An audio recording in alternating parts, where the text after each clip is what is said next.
Hi, everyone. So glad to have you with us. If you're a new listener, thanks for joining us. And if you've been around for a while, thanks for joining us. Always glad to have you here. This is one of the joys of my work life that I get to do. I meet such wonderful people, and I have a wonderful guest here today. Folks, I'll tell you the reason we're doing this podcast today, we're going to be talking about virtual assistants, and let me tell you why. I do consulting for practice owners across the country. And probably the number one variable that gets in the way of people moving their business forward is that they are spending so much time in the weeds on the details. And you know what? Maybe you're really good at it, maybe you're not.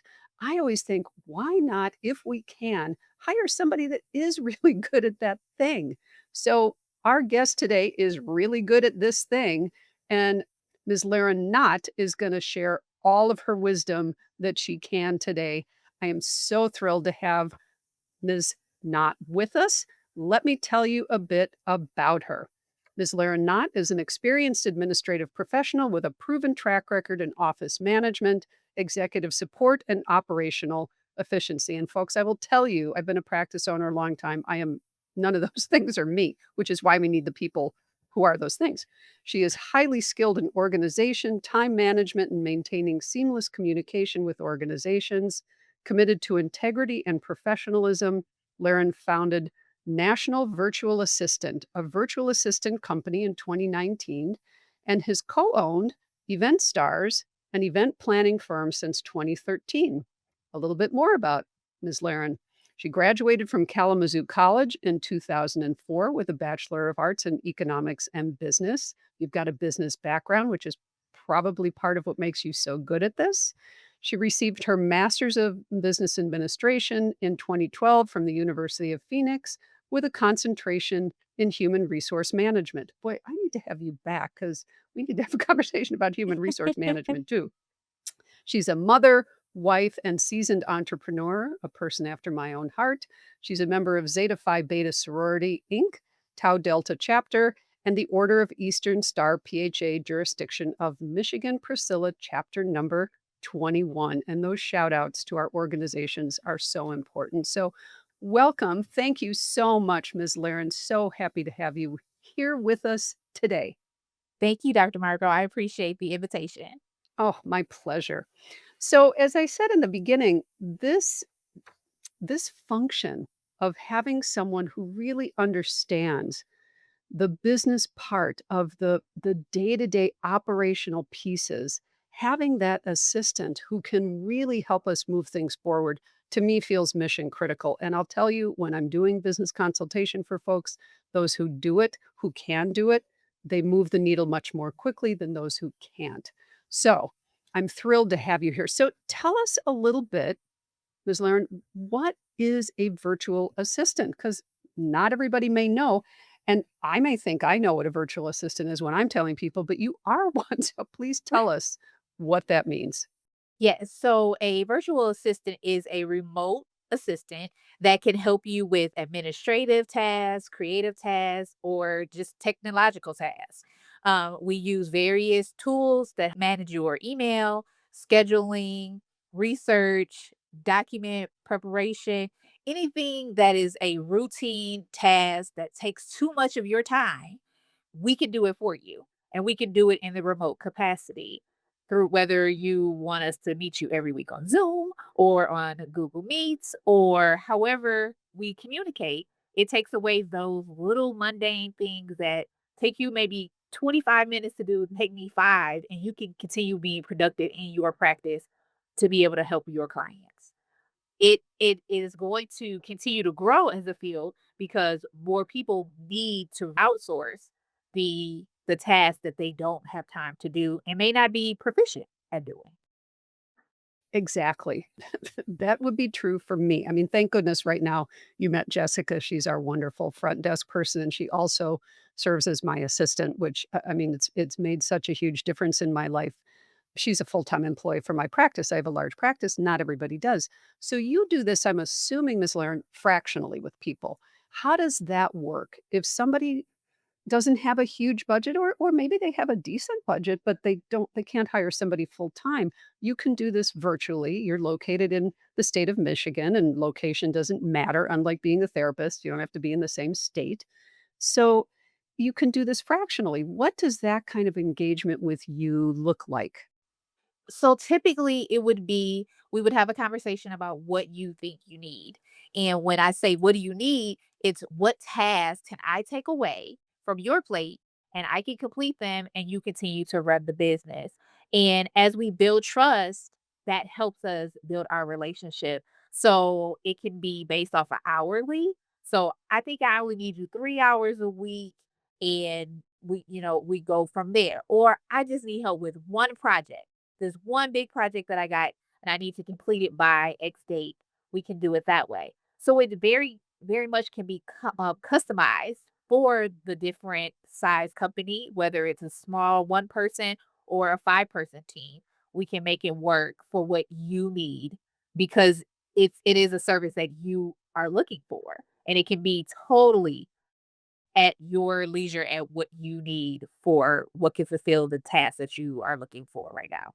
Mm, that's perfect, and I assume not all virtual assistants will do that in that way. That's because I've talked to some folks who say, "Well, they need 10 hours a week or 20 hours a week, and I can't afford that," and so what you're saying is you and perhaps other virtual assistants will work very in a way that's really designed for what that business owner needs.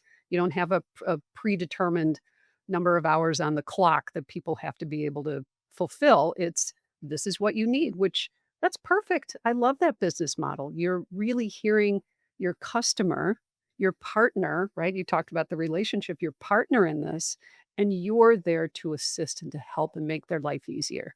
Right, because you have to understand that every customer is different. So, and every industry is different. So, someone who is in the photography industry may not need as much work as someone who is coaching every day, has meetings every day, has big presentations every week.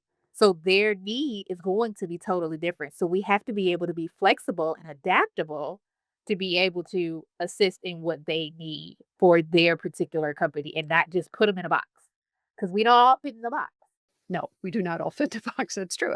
I love that. So, folks, if you are listening and you have thought about finding a virtual assistant, or maybe you've interviewed someone and they've said, well, you have to engage me for X number of hours and it's beyond your time and your budget, keep looking, connect with Ms. Laren, see if this is the right place for you. Find somebody who will work with you in the way you need them to work with you. Don't give up, is the point. Keep going. So what does this look like? So you said it might be helping manage email. Do you do social media for people? What all is on the menu that people might engage you for? Good question, Dr. Margot. So I can do social media to an extent. So if you want to just begin having a presence on social media, we can work together to create posts and we can develop a plan for that. I always manage emails, the calendar. I also do correspondence back and forth with different clients. So I would be the person who you would talk to if you needed to schedule the appointment or even maybe get the documents you need to be able to fulfill the next task. It really depends. I've held meetings for my clients where I take all the notes, take it back to them, and then we download, and then we can also have another meeting together as the three of us or four of us, how many ever it is. I am actually one of my clients right now. She just finished a program where we had five cohorts in the program. And every week I was on the call. I recorded the call. I took the notes and then we sent follow-up information. I had to send all the follow-up information. They called me if they had questions, needed to reschedule their one-on-one. If anyone in the program had any questions, I'm the point of contact. So I can be your point of contact and you stay behind the scenes and you keep working. And then I will come to you and say, hey, this is what needs to be done. And then be your voice and you not even have to talk to anyone if that's what you need. If you want to be busy, write, you're writing your dissertation, right? Go ahead and write your dissertation, and I will be the person to tell. I'll get back to you. I'll send the emails, and I am you through them for a little while if that's what needs to be. So it just depends. I mean, the sky's the limit. I always ask that we have a consultation call in the beginning. You list off all the things that you need help with, all the things that you think you need help with, all the things you're not sure about. And we can talk about 'em. Yes, I could do this. Maybe we could outsource to someone else who's better efficient at that program or at that task. And then I can help manage that person for you, or I can do all the things. So I love having the conversation because sometimes people don't know what they need until they talk about it. Exactly. Exactly. I can't tell you how many practice owners I've spoken with who have said, "Well, I can do it." Well, I know you can do it, but here's the thing. And or they'll say, "I can't afford to do it." Well, okay. Here's the other thing, right? We've talked about proficiency. You can do it in 5 minutes. It would take me, 25, half an hour, whatever. Right, and time is money, right? In our field and in most fields, time is money.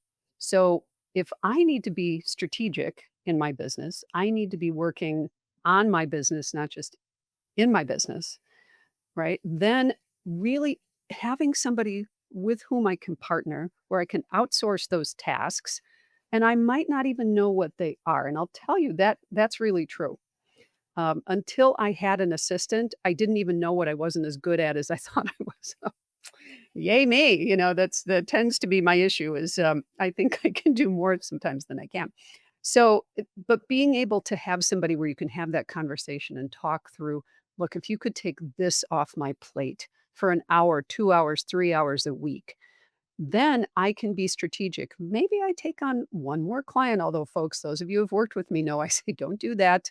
We really need to be backing ourselves out of the day to day clinical sometimes, too, to really be effective at running the business if you have a group practice. If you're an independent practitioner, obviously that's not the case. But having somebody who will assist you with doing that, mission critical. So, some folks have asked if a virtual assistant can learn to assist with billing tasks. I'm assuming some can. I would imagine like everything else, I'm sure people contact you and there's a learning curve. And maybe that's something in your business you do, or maybe you know somebody who would do that. But that would be an example. Now, when I say billing, most of us use an electronic health record system where we press a button and the claims go off. The issue comes when it's collecting money from clients. So it might be sending out statements. It might be answering questions about, um, how much do I owe, right? And so can somebody make that call to that client and give them that information? Can somebody contact an insurance company and try to spend that time that this is so expensive for practice owners, sitting on the phone with an insurance company trying to resolve an issue. So even if you don't know all the answers to the billing questions, maybe just getting the information to cut that time shorter. Or maybe the business owner is on the phone or by text. You can say, "Hey, can I patch you in now? You're the one who sat there. I would pay you to do that." I mean, that's such valuable time for me to not be sitting there waiting on hold or get disconnected and then have to call back again. It's just these kinds of things where somebody, I think, like you, Ms. Laren, could be so helpful. I agree. It is definitely a task that could be discussed and we can talk about it. You would have to provide some type of training, just minimal to be able to understand exactly what the verbiage may be when the conversation is being had.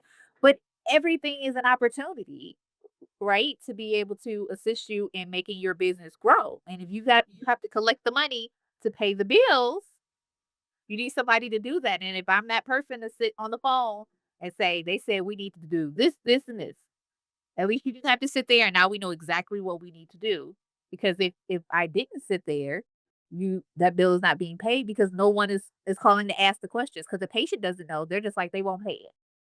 And so we could be the liaison, which means that we're creating trust and we both want mutual success for you and I. And if learning that is always a successful relationship. Just knowing that I'm here for you, whatever you need, as long as you communicate with me, we can be the best of team ever.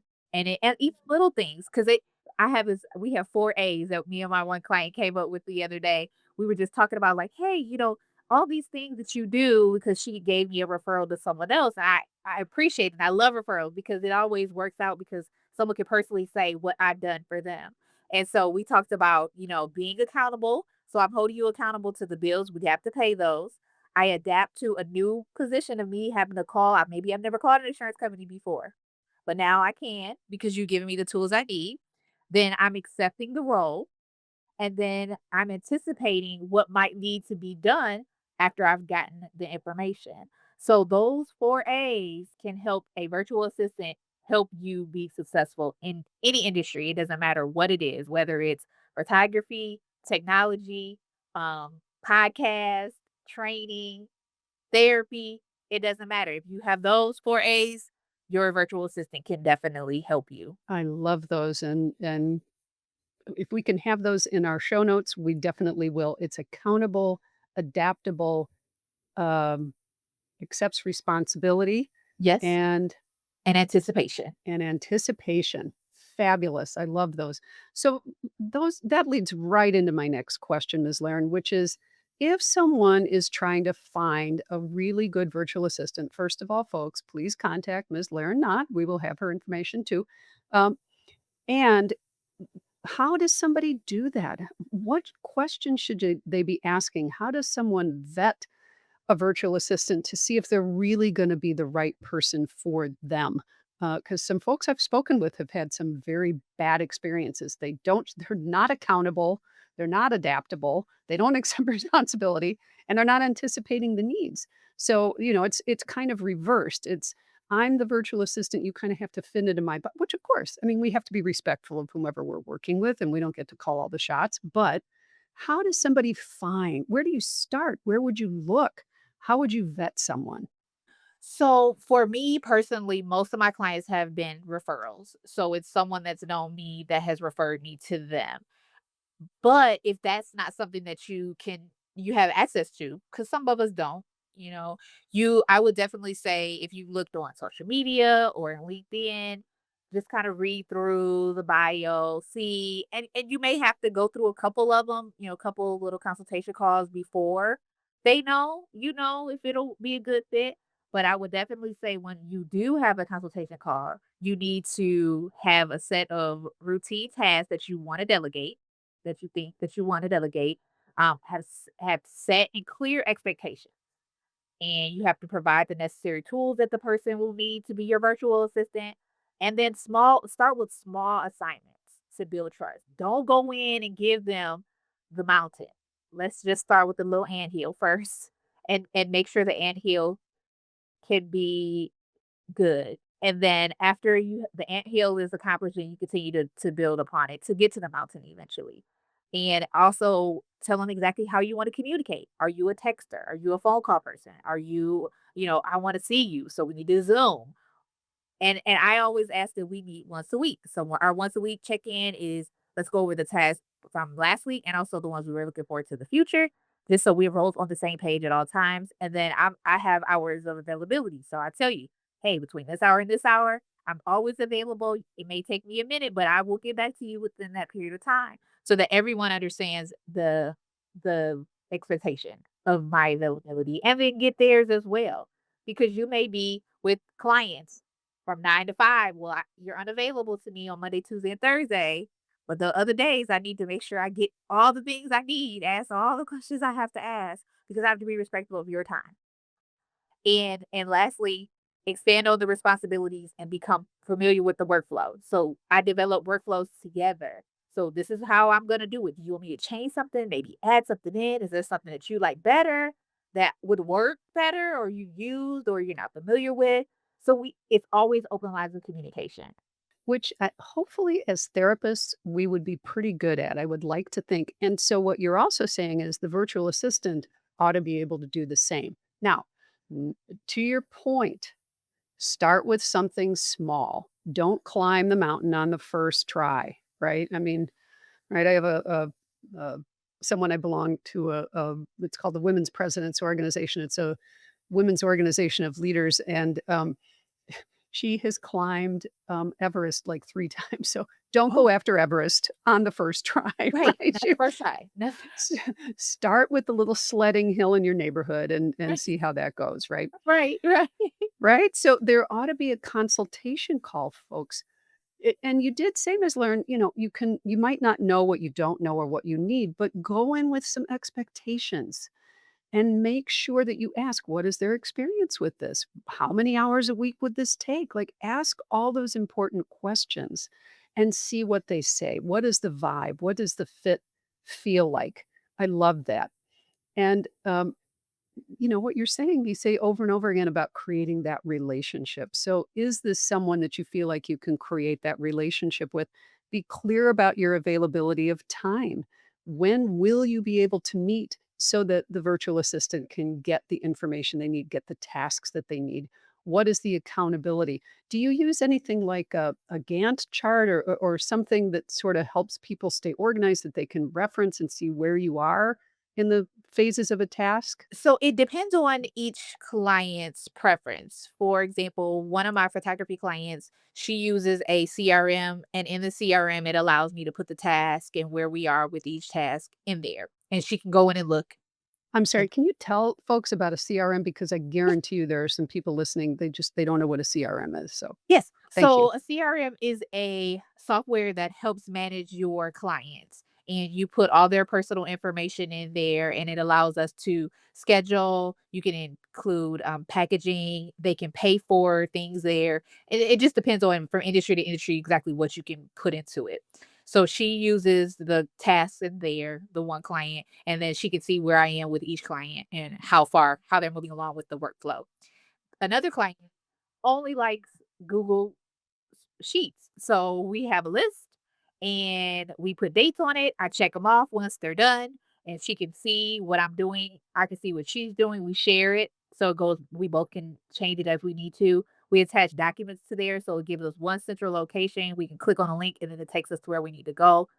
And so it just depends on the person, what you like to use. I've also used other tools before. It's called Slack. Slack lets you put tasks in there. You can have a whole group of people in there doing tasks, assigning the task, taking away the task, a team, that kind of thing. It just depends on what you're comfortable with.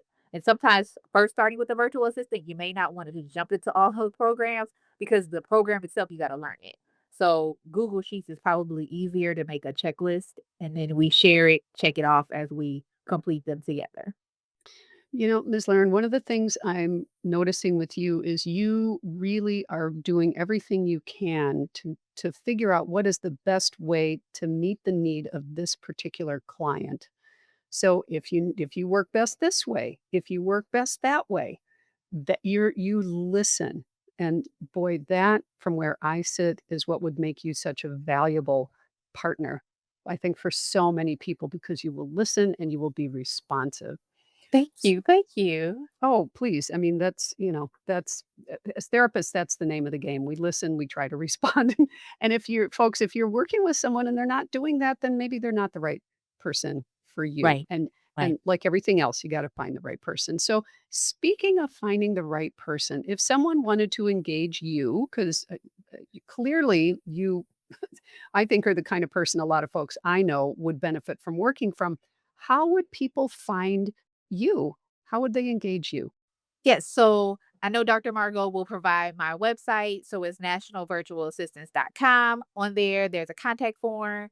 Shoot me an email, and then I can set up a time for us to chat. Also, she'll share my email address. You can do that as well. I'm on socials, but not, biggest. I'm doing better. So the website and the email are probably the best. And then we can set up a time to have a one-on-one and figure out how best I can serve you. Hmm, excellent. That's great.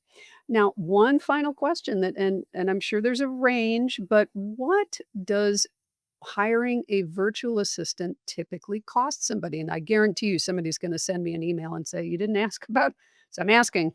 And I'm sure there's a range, right? And finding somebody with experience versus somebody who's maybe and no ding on stay-at-home moms who might be doing this a couple hours a week to make a little extra cash. That's all great. I'm thrilled for that.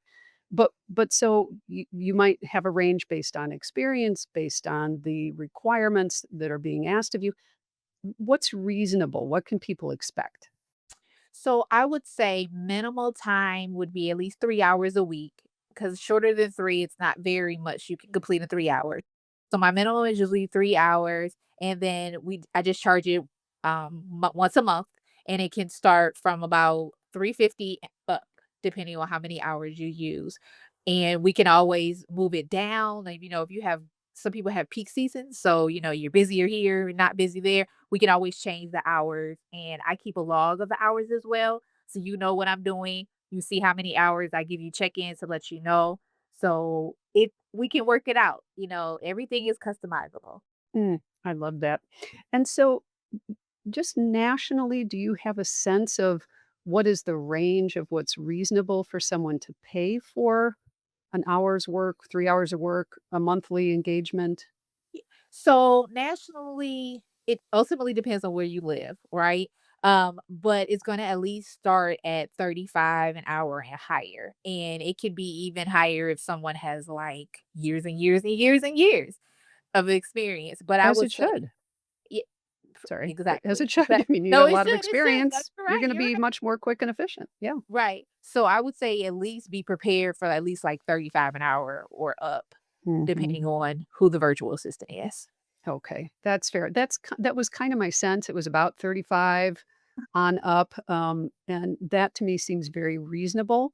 Because Yes. folks, if your time, right? If you were to bill yourself out for an hour, it's probably gonna be a bit more than that, and hopefully the Right. insurance company would reimburse you, and this is a way to save yourself some time, make yourself more money. So, I love it. So, Ms. Laren, final thoughts for our listeners. Anything we didn't cover? Anything else you'd like them to know? Or anything we did cover that you'd like to reiterate?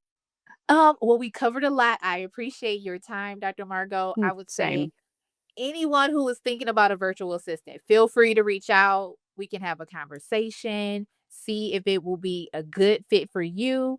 And I wish everyone all the success in their different industries.